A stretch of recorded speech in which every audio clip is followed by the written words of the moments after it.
Was he not arraigned in court as per the Article 49F, which talks clearly of the procedures on how to deal with an accused person? Therefore, it is my humble submission that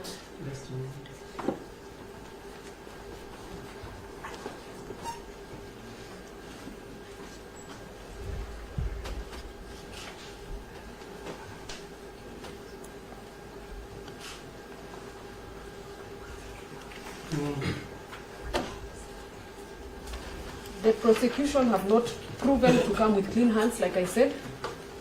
It took them from the time they arrested the accused person to today at 5:20 to come up with this affidavit that is full of assumptions, innuendos, and presumptions. If you look at the affidavit, Your Honor, just for guidance, I don't like interjection. You had directed and indicated that it should have been done by 6, so the prosecution ended up being curtailed. So we just need direction whether there's a leeway just to continue with the time. She's waiting now. As she said, equity comes, still comes with equity. equity must come with clean hands. Yes. So even as we require equity on it. Yes.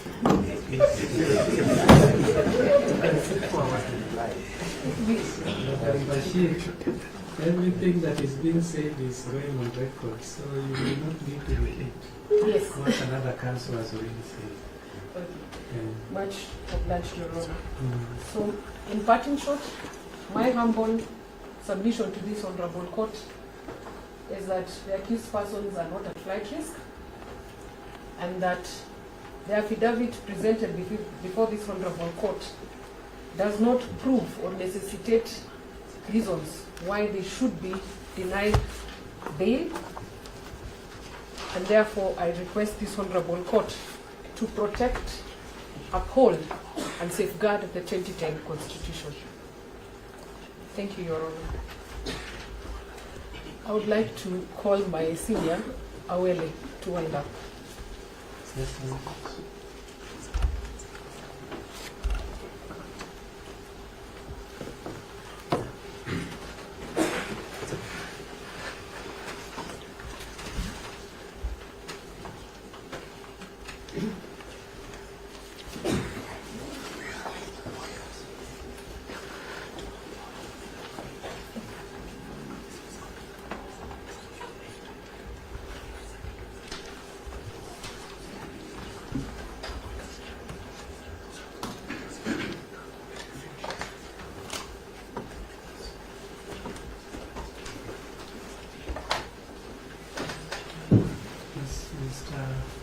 Yes, Your Honor. Thank you so much. I will not take too much of your time, Your Honor. I appreciate that you have spent so much of your time already for the day. Except that what is before you, Your Honor, is a very fundamental issue that goes to the heart of rights that are guaranteed and protected under the Constitution of Kenya and under the Bill of Rights, no less. That bill, Your Honor will appreciate, is not just an ordinary chapter in the Constitution. It essentially is the heart of this Constitution of Kenya. And under the violation of rights, any of the provisions of that chapter, you essentially snuff out the life of this Constitution for all we know it to be. And I say that, Your Honor, with great respect, because as a practitioner, as an officer of this court, which I believe Your Honor has been before ascending to this very hallowed position in the judiciary, we have a duty, Your Honor,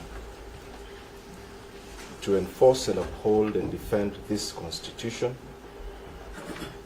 And in the course of doing so, particularly with the division of labor within our courts of law, as you deal with these questions every other day, Your Honor.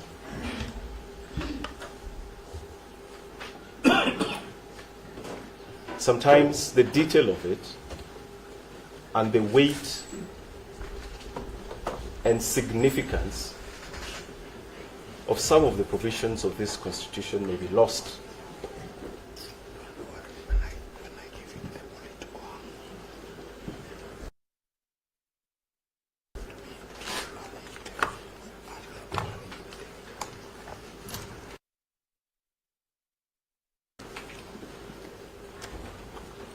And most of the time, inadvertently. And I say that, Your Honor, because it is now becoming a norm that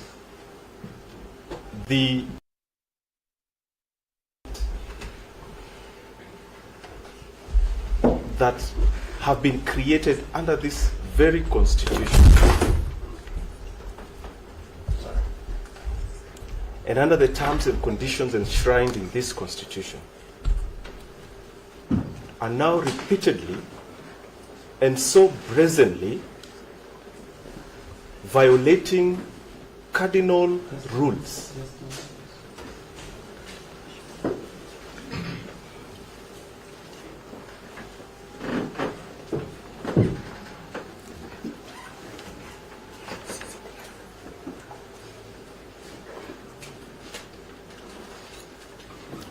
they are repeatedly, Your Honor, and so brazenly violating cardinal provisions of this Constitution that we as a people agreed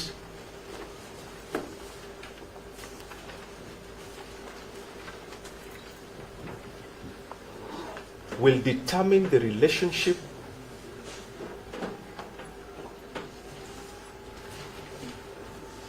between those whom or to whom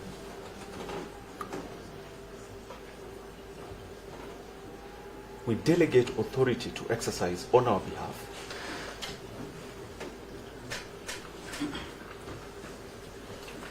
and us or we the people, and between those agencies inter se.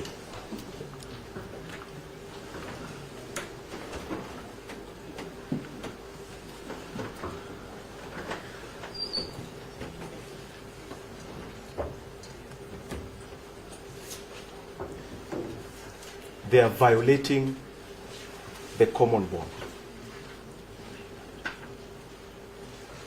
And that is very critical and important, Your Honor. It is critical because as I started my submission, this Constitution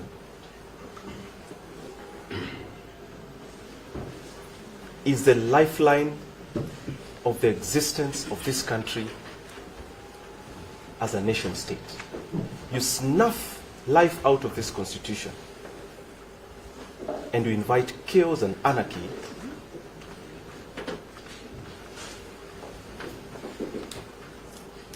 in the manner in which we coexist.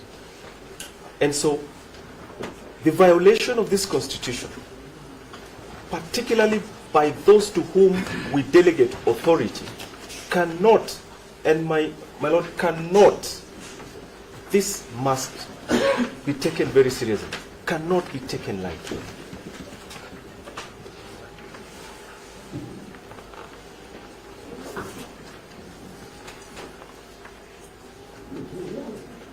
And that is why I said, as I started, Your Honor, and I said it with utmost humility, that in the course of our ordinary practice, particularly before these specialized divisions of the court, it is very easy to lose the detail, the weight, the significance, the nuances, the detail, the significance, the nuances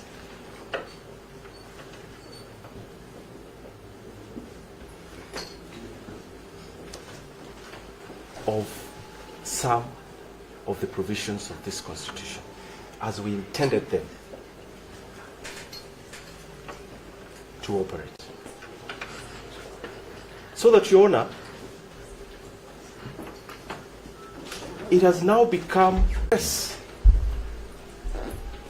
mandatory provisions of this Constitution that proscribe the holding of detainees for more than 24 hours without compelling reasons.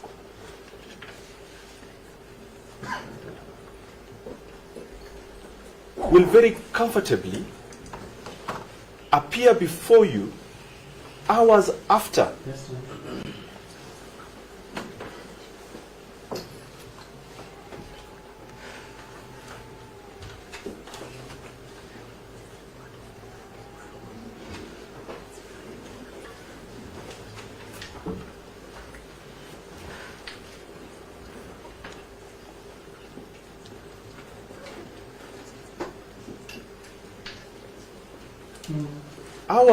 they have violated a mandatory provisions of the Constitution and present an accused person before you,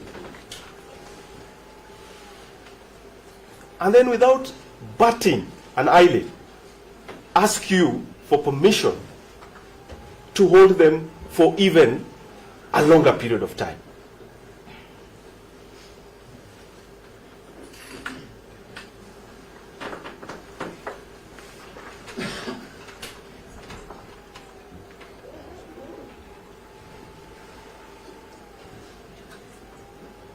Your brother, the Chief Justice Emeritus William Mutunga, coined it very interestingly. The utadu attitude.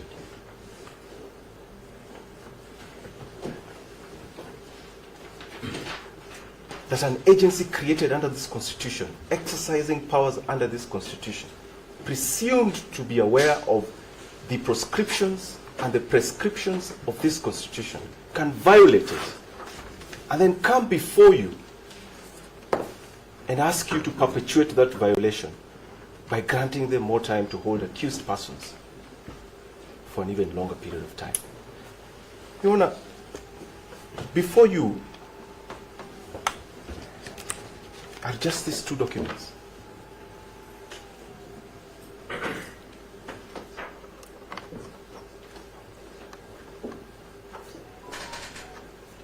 Your Honor, there's a charge sheet.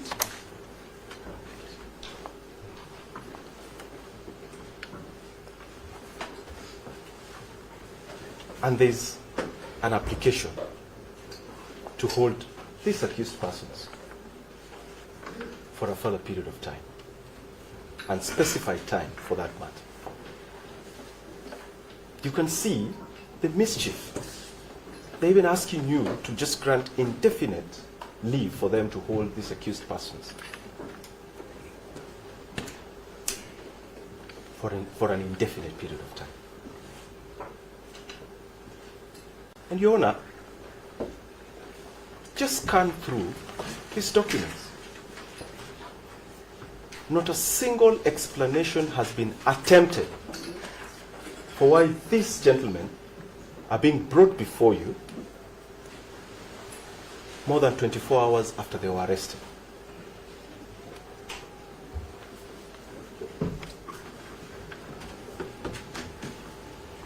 The Inspector General of Police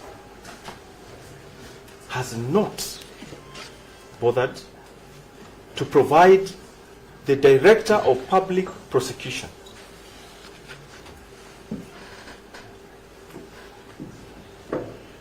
with any reasonable explanation, or any explanation for that matter, why these gentlemen were held for that long. And the Director of Public Prosecutions, who under this Constitution is supposed to exercise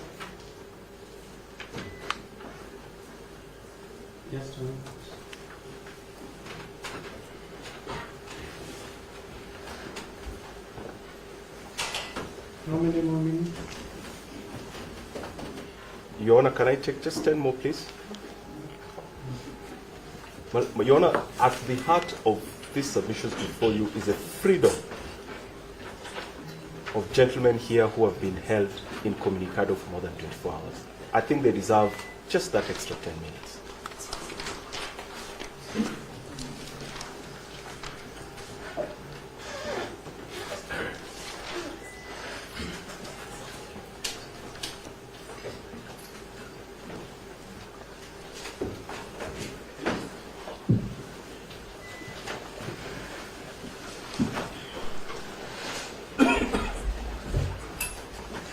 Your Honor, the Director of Public Prosecutions, an office created under this Constitution, who is supposed to exercise independent oversight,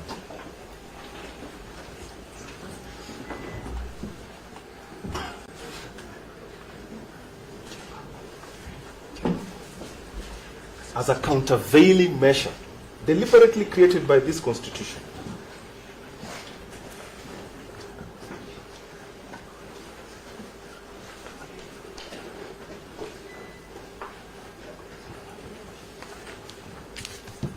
has approved a charge sheet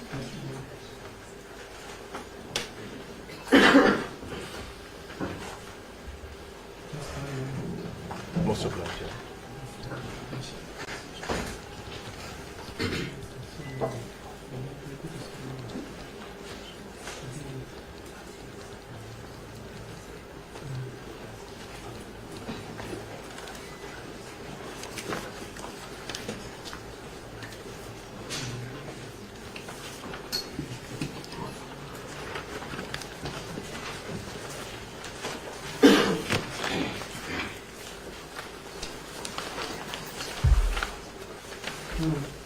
Yes, has approved a charge sheet, Your Honor,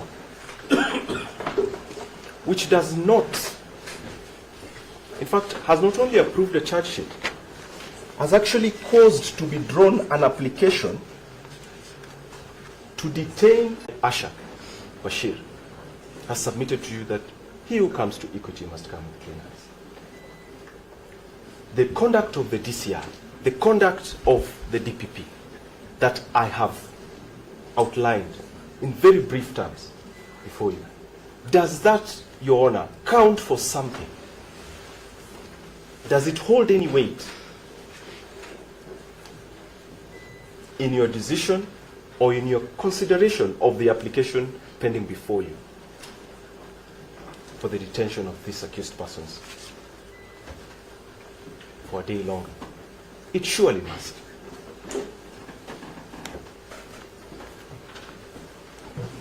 The misconduct that I have alluded to is not just any misconduct. They are violations of the Constitution. Article 2 is very clear in that regard. Any violation of the Constitution, they may not have any fatal effect to the charges before you, but it surely must have some effect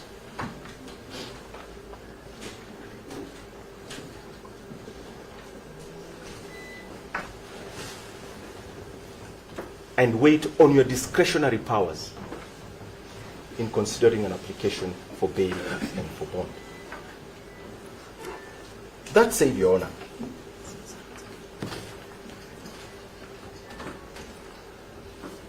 the law on bail and bond applications is fairly well settled, and I will not rehash that law or the principles that are applicable, save to invite you, Your Honor, to always bear in mind the policy guidelines by the NCAJ on bail and bond of 2015. And in particular,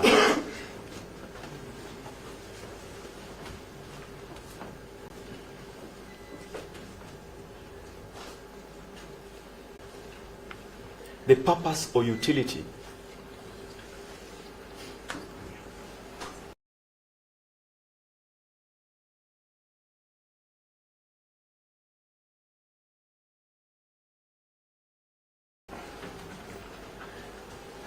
of bail in a criminal prosecution such as this. That utility, again, Your Honor, is fairly straightforward, and I will not rehash it. I just want to emphasize on one point, and that is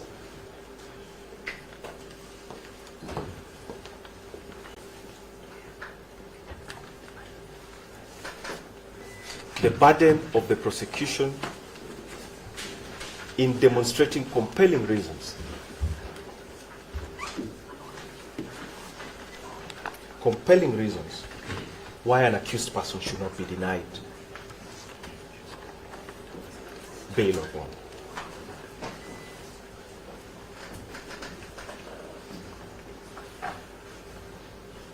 Again, it is fairly well settled, Your Honor, that that burden reposes in the prosecution.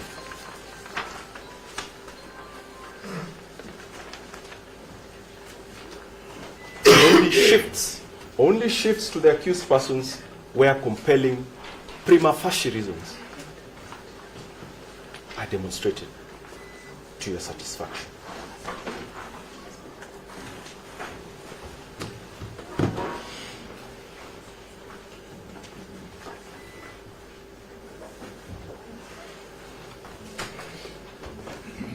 Your Honor, compelling reasons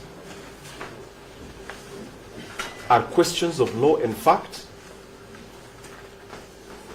and therefore can only be presented to you either by evidence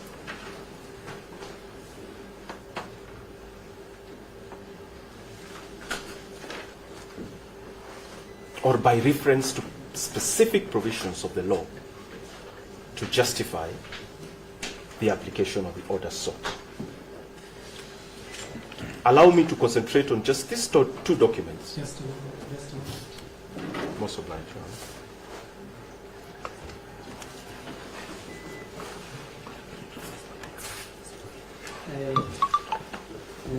I have tried to limit time so that we do not sit at night. Hours of darkness begin at 6:30. It's now 6:40. Okay. You know, we start here at 4 in the morning. Let me finish. So we are going to stop at this point. Whatever submissions that are remaining, because we will not finish today. Because we are at Mr. William, this side. We donate our time to the other, Mr. Omar. I'll deal and with then all escape. the We are not present. I'm the president. And then now Mr. Riu and his team have to respond. You know, we can take 7 minutes in Sorry, response. let me finish. Yes, Your Honor, also Sorry, idea John. for the 6th and 7th, I donate the time to my seniors. So it is getting dark and we have a crowd inside the building. I know we don't work here, but there's a danger in keeping this large number of people within the court premises at night. I have tried to control Mr. Wen that is going on and on, so we Your cannot Honor, stop him fire.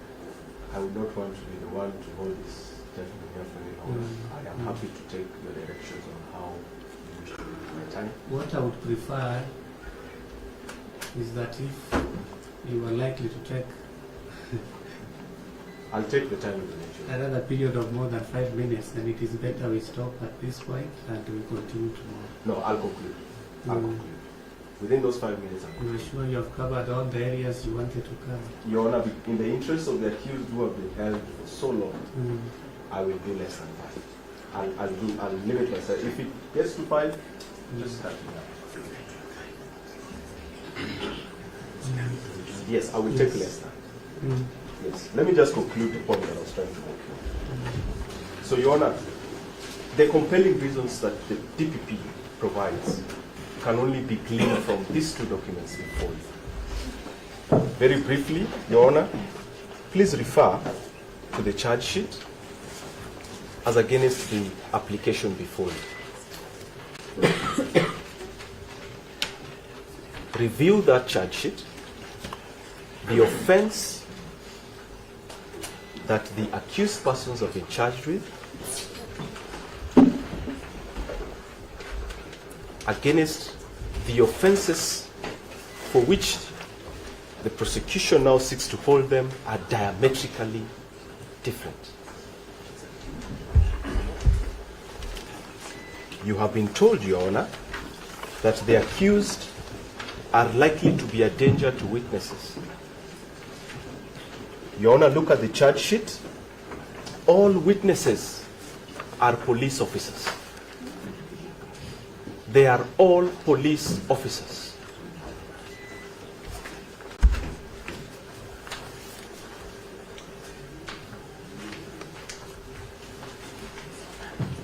I will not belabor the point. You have been told that the accused persons are a danger to national security. That submission has come to you from the bar. No evidence has been adduced to back it up.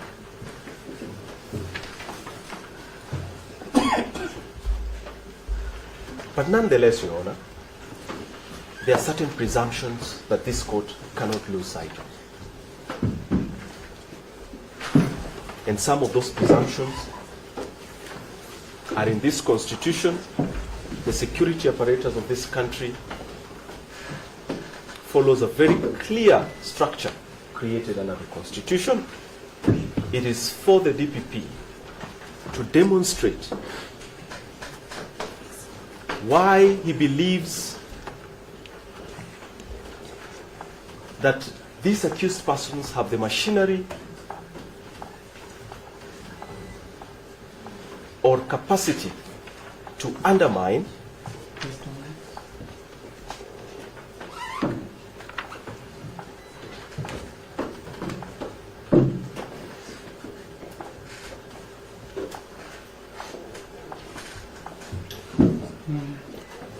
why it has not been demonstrated to you why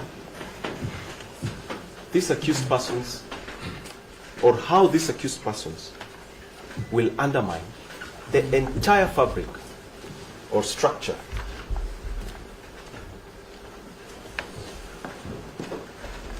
of that apparatus as created and contemplated under the Constitution.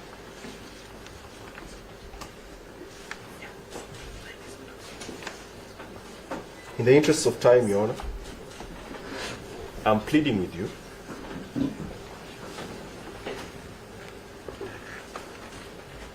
as demonstrated by my learned friend Mr. Okach. These are Kenyans. Unless and until they are convicted of the offenses for which they have been charged, their constitutional rights under the Bill of Rights, and particularly the presumption of innocence, persists and are not suspended by the mere fact that they are now seated on that dock.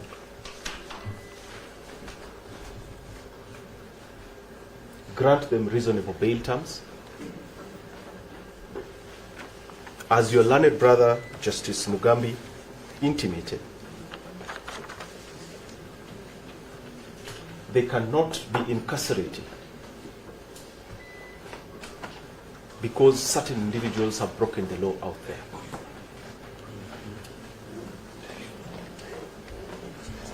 For those reasons, Your Honor, we pray that you disallow the application and allow these accused persons to reasonable bail and bond terms.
other accused persons. I'll take strictly 5 minutes.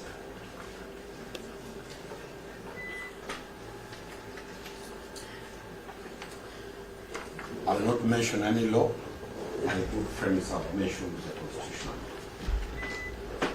I'll only bring the context that brings them here.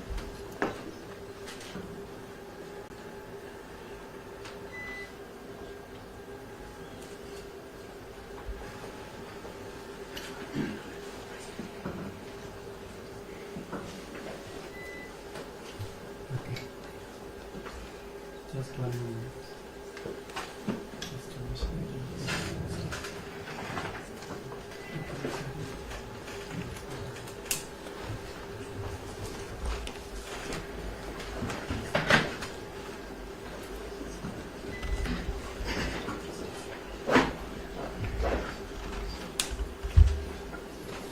Yes, Mr. Omar.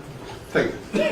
On the very first one, I'll base all my arguments on Article 27 of the Constitution. Non-discrimination. With the following 5 points. All the 7 accused people come from one political party called ODM.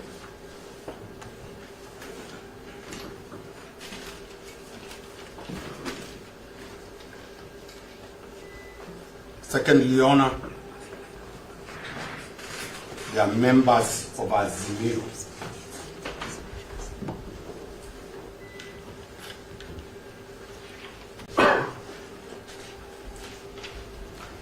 Third, they are all politicians.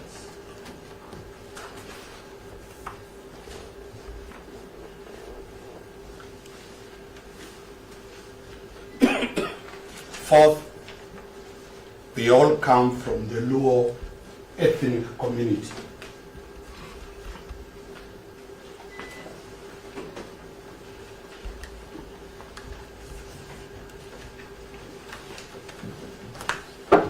Fifth, Your Honor, this is a proper ethnic political profiling.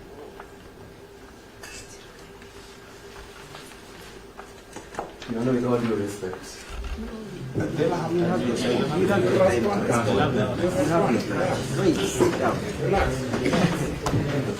I said 5 minutes, I've only 2 minutes. Your Honor, this affidavit has no date. That's the second line, when it was sworn. This affidavit is as old as 2017. It is the same affidavit that was used to arrest the ruling class now.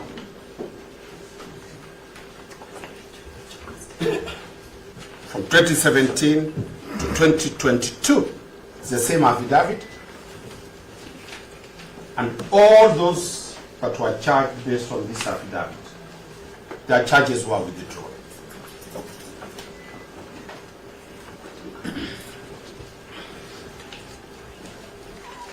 The court should take judicial notice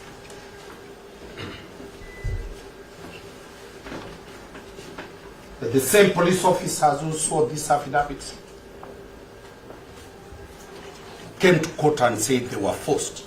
So your objection to that line with respect. That is judicial notice of it. The officer that deponed to this affidavit is before court.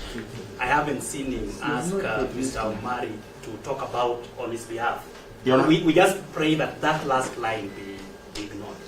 You know, Your Honor, it is me who represents them when the DPP wants to charge them. I'll give you specifically to the officer who swore the affidavit of the deputy president. When that affidavit was dissolved, the officer came to court and said he signed the affidavit under duress. It's specific and it's on the court record. our clarity is that for purposes of today, the IO that swore this affidavit is before court. He has not spoken to Mr. Omari. Mr. Omari might have done very well in other cases, but this affidavit has not been said to have been sworn under duress. That's the only clarification I'm making. For today, I'm giving Mr. Wheat the perspective that come 2027, the same will be disowned that it was signed under duress. For now, it will not be disowned. So that the court, as it is, it looks at the whole political context. Lastly, Your Honor, on this affidavit, I want to bring to the attention of this court that it is only the judiciary that is going to protect Kenyans. A great responsibility is on this independent arm. The political dwellers outside should not be criminalized.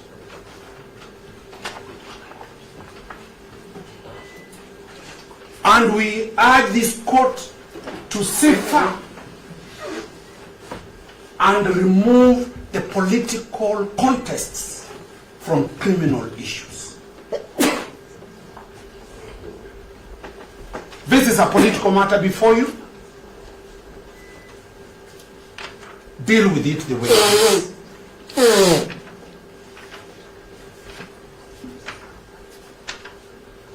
So, Your Honor, out of that 5 minutes I've finished, I allow the President of the Law Society of Kenya, before he removes me from the role of practicing, to talk.